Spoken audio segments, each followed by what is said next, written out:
That's dumb. I feel like banging my head when I see people.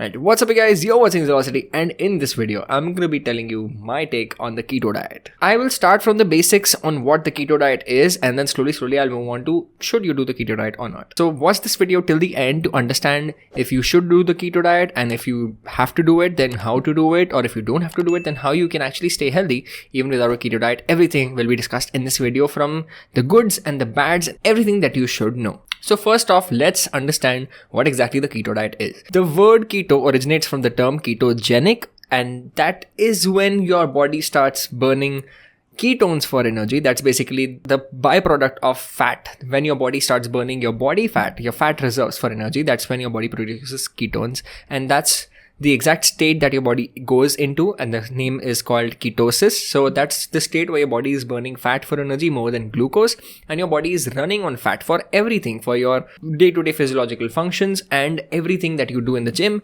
Most of your energy that you're burning from is coming from your ketones, and that's the state which is called ketosis. And that is how the name keto came into play, and it became really popular. Although it is interchangeably sometimes called the low-carb diet, a low-carb diet is not exactly keto. A low carb diet is where you're consuming somewhere around 50 to 100 grams of carbohydrates in a day. By percentage, that would be somewhere around 10 to 25% of your daily calories coming from your overall calories. That would be a low carb diet. But a keto diet is 5%. Less than 5% of carbohydrates coming in your overall calories. That would be a classic keto diet. So typically people consume somewhere around 20 or 30 grams of carbohydrates, usually less than 50 grams of carbohydrates in the entire day. And that's how it's actually classified into a typical keto, full-blown keto diet. Now the second thing about weight loss on keto diet.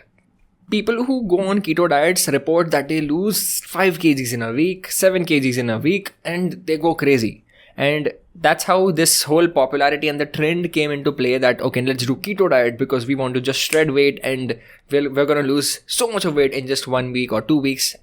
Well, I will just tell you that you should not have any unrealistic expectations. Usually the weight loss that happens on a keto diet, especially in the first few weeks, happens due to water loss, because when you eat carbohydrates, like before starting a keto diet, if you do a normal diet where you're eating carbohydrates, you will obviously hold more water, because carbohydrates, it's in the name, right? So carbohydrates. So with every gram of carbohydrate, your body holds somewhere around 4 to 5 grams of water. So if you're eating 200 grams or 250 grams of carbohydrates in a day, you're holding an additional kilo of water weight. So obviously when you go on a keto diet, when you remove carbohydrates in your diet, you will lose extra weight. That water weight will be lost, and you will lose that weight you will lose like 2 or 3 kgs in just 2-3 days. And that's crazy, obviously, right? Because who doesn't like to see quick weight loss on the weighing scale? Mostly everyone who do not understand the physiology of the body, and it's just the sad truth, right? So people want quick results, and when you see it, it means that the diet has become the holy grail of all diets. Does this mean that the keto diet is unhealthy? Absolutely not. This point alone does not make the keto diet unhealthy. Now, I want you to also understand that there are people who do the keto diets for insulin lowering effect, and people say that when you go off carbs, because carbs spike your blood sugar levels, and then when you go off carbs, your insulin levels also come down, and that's how you lose fat. That's not the case exactly. People who think that it's just the insulin, and just when you remove carbohydrates, you start losing weight, such people do not have any understanding of the human physiology whatsoever. So yes, carbohydrates do spike your blood sugar levels, but it does not mean that they cause something really pathetic in the body, and then you're gonna die off of the blood sugar spike. It's absolutely not the case. Okay, that blood sugar level spike is natural. It's a physiological response to eating carbohydrates. If you eat too much of carbohydrates or too much of high glycemic carbohydrates, which spike your blood sugar level too much in a very short span, something like maida, something like refined sugar, and that too in a lot of quantity. I'm talking about like 30, 40, 50 grams of refined sugar or refined carbs or liquid carbs in one meal, in just a 10-minute meal, then that would definitely spike your blood sugar level too much, and that would make you unhealthy if done repetitively, not just in one meal. Okay, so spiking of the blood sugar level is a natural physiological response to you eating carbohydrates, because that's when your body knows to spike insulin, so that insulin carries that blood sugar and dumps it into not fat, not fat. Wait for it. It's not fat yet. It's your liver and muscle glycogen. Okay. Once your liver and muscle glycogen stores are full, then your body, your insulin, does not have anywhere to dump it, and then it goes into the spillover goes into the fat stores. And that's not when you eat like 150-200 grams of carbohydrates in a day that you usually do, right? So that's not going to happen if you eat 250 grams of carbohydrates in a day. Your liver and muscle have the storage tank of almost 300 to 400 grams of carbohydrates that you can easily eat and not store it as fat. The bigger you get, your muscle glycogen stores are even bigger, so you can store even 600 grams or 700 grams of carbohydrates in your body. But hey, I'm talking about guys like this, Phil Heath and Jay Cutler, and these monstrous beasts who are like 100, 200 kgs in weight. Not 200, 100, 125, whatever that weight cap would be. So these guys can definitely store more carbs, but normal people like us, we can easily store 300 to 400 grams of carbohydrates in our body, in the liver and muscle glycogen, and not get it dumped into fat. Now let's talk about healthy keto versus unhealthy keto, because I see so many people doing unhealthy keto. And yes, it may be offensive, but hey, because keto does not just mean that you eat lots of butter and cheese and fill yourself up with fat. I've also seen people adding oil into coffees and protein shakes and whatnot, and that's dumb. I feel like banging my head when I see people adding butter and ghee into the coffee just because keto and it burns fat. Well, if you like it, then go for it, man. But I'm sure that most of the people that add butter into the coffee and butter and oil, coconut oil into the protein shakes, most of the people don't like it. I've been in that side, okay? I've been in the keto community before. I've been an active member before, not an active member of the keto community anymore. Why? I'm going to talk about it a few moments later. But I have done a keto diet for more than 6 months at a time. Okay, that was back in 2018, 19. And back then I used to be a strict believer of keto diet, and I would always tell everyone, hey, carbs are bad, fruits is bad, everything is bad. And so I know exactly what keto community feels right now, and the lack of physiological understanding that they have. I pity them. I really pity the community for this particular reason. I see a lot of people having too much fat and not giving emphasis on the quality of fiber and quality of vegetables into the diet. So if you're doing a keto diet where there is very less amount of vegetables and fruits, or if there is non-existent amount of fiber in your diet, then you are definitely setting yourself up for failure. Okay, so although fiber, it's again a controversial thing, but hey, it's proven that fiber helps with reducing your all-cause mortality, and it definitely helps you with your digestion health. It definitely improves your cholesterol markers. So hey, it is definitely helpful to include fiber in your diet. That's the healthy keto.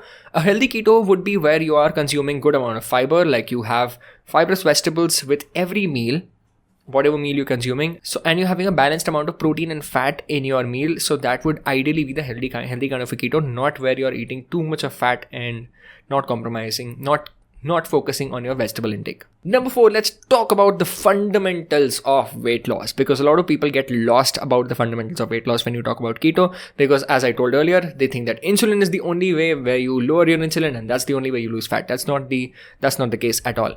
Because if that were the case, then me and my clients and a lot of people that I've coached over the past, and a lot of people who have done weight loss without doing a keto diet, they would not have succeeded, right? So it's not the case. It's not that when you do keto, that's the only way to lose weight or stay healthy. It's absolutely not right. Okay. The fundamentals of weight loss lies within the balance of energy. Okay. So the energy that you eat, the energy that you burn, that's how your body creates the energy balance. So that is the fundamental rule of energy balance, that how much calories you eat and how much calories you burn. That's really what matters for losing weight. I've already made a video on why calories matter. Please watch this for more insight. But in this video, I'll try to give you a little brief about it. If I say that calories matter, a lot of people will think that, hey, no, you don't understand anything. 100 calories from Coke and 100 calories from Apple are completely different and blah blah blah. I'm like, 100 calories, it's like saying that 100 kgs of iron is heavier than 100 kgs of cotton. That's so dumb, right?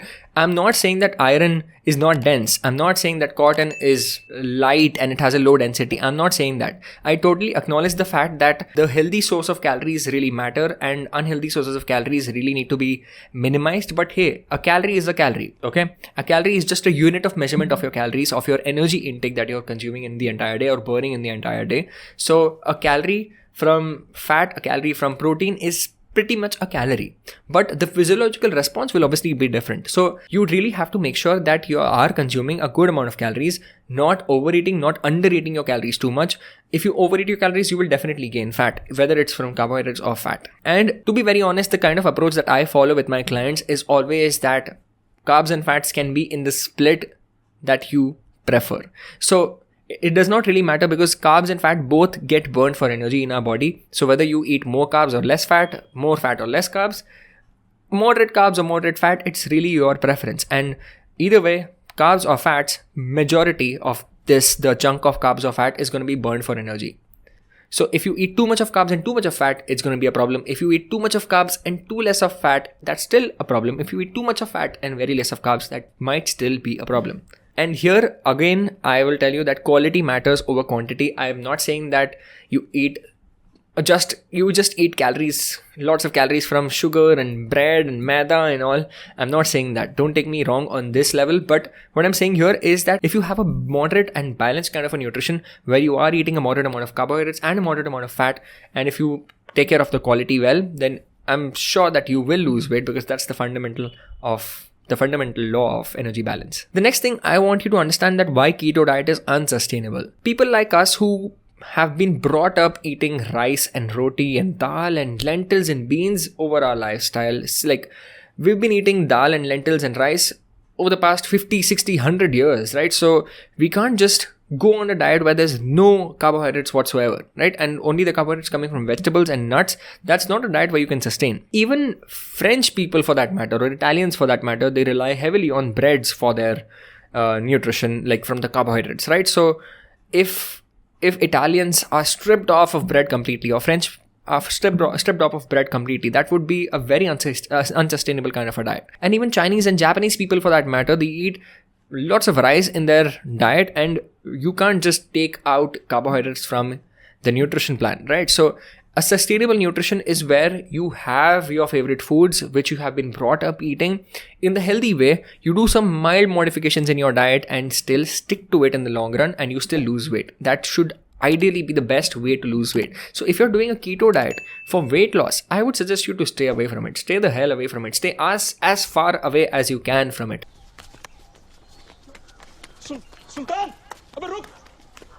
But if you're doing keto because you enjoy it, if you actually feel like it suits your body, if you actually enjoy doing it, well, there are a few people, okay, and there's nothing wrong about it, okay, because I know people who can do the keto diet. They've been doing a very low carb and a ketogenic kind of a lifestyle for years, and they have no problem whatsoever. So if you are one of them, then who am I to tell you not to do it, right? It's obviously fine if it suits your body, if you can do it in the long run, and if it doesn't make you insane. Because I know so many people who go on the keto diet and they just lose their minds. Like they just crave for the carbohydrates, crave for the fruits, crave for the roti, and hell, if you really crave for that too much, then why not include it in moderation in the first place and not go on crazy diets if that feels crazy for you. But if you are someone who does not feel crazy on the keto diet, and if you just feel 100% sane, 100% if you can adhere to that diet, then well, that is the perfect diet for you, and that would not be a diet, that would be a lifestyle. So in short, keto diet is not a diet, it's actually a lifestyle, and if you really like it, you stick to it. If you don't, then follow a sustainable nutrition plan where you have a moderate kind of a lifestyle. I have made so many videos on my channel before, so subscribe to the channel if you have not already, and search my channel, pura chhanbeen karke. You can do a postmortem of my channel, and you will definitely find a lot of interesting videos on my channel where I speak a lot about sustainable nutrition, flexible nutrition, where you can include your favorite foods, how you can count your calories. I'll link it up here. You can actually watch the video on how you can count your calories and include your favorite foods in your nutrition plan and still stick to it. I've already done a podcast on my channel, a 55-minute podcast if I'm not wrong, where I've spoken about flexible dieting and how you can design your own nutrition plan. I've literally given it to you. Even though I'm a nutrition coach and I help people for nutrition plans, I've given you the hack on how you can design your own nutrition plan. So if you watch that video, I'm sure you will get a lot of insight. So do watch the videos on my channel. I'm sure you will get a lot of insight. So that's it for today. This was my take on the keto diet. If you like this video, then you know what to do. Hit the like button, share this video with your friends, family members, your gym buddies, your girlfriend, boyfriend, whoever you share it with. I don't care. Plus, just share it. Just do it. And subscribe to the channel if you have not already. Hit the bell icon for notifications whenever I post new videos.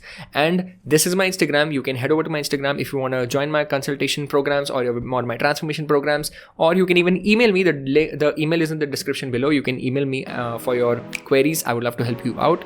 And thanks again for watching. Stay tuned for more interesting content coming soon on my channel. And you can also comment down below if you have any suggestions for my future videos. I would love to consider your suggestions. And stay tuned. I will see you in the next video.